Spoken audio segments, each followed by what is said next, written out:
আমার নিজের লেখা একটা কবিতা পাঠ করছি। কবিতার নাম দুঃখী রাজা।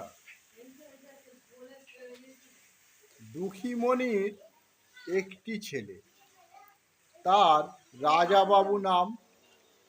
বছর আগে রাজার বাবা পড়েছে চাপা ট্রাম। রাজার বয়স বছর 8।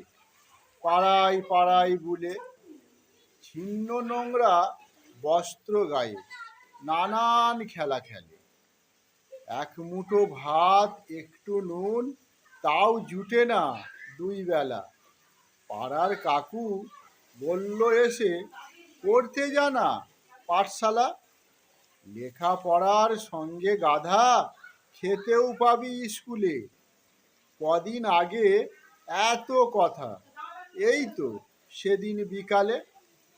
ভাবি লেখাপড়া শিখে আমি স্বাক্ষর হব এই দেশে।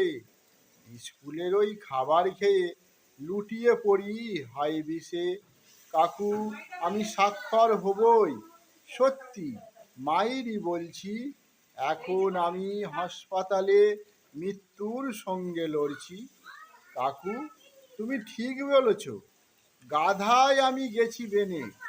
তাই তো আমি ভাঙা বেডে হাসপাতালের একটি কোণে। কাকু আমি স্বাক্ষর হবই, কোনো জন্মে আসছি।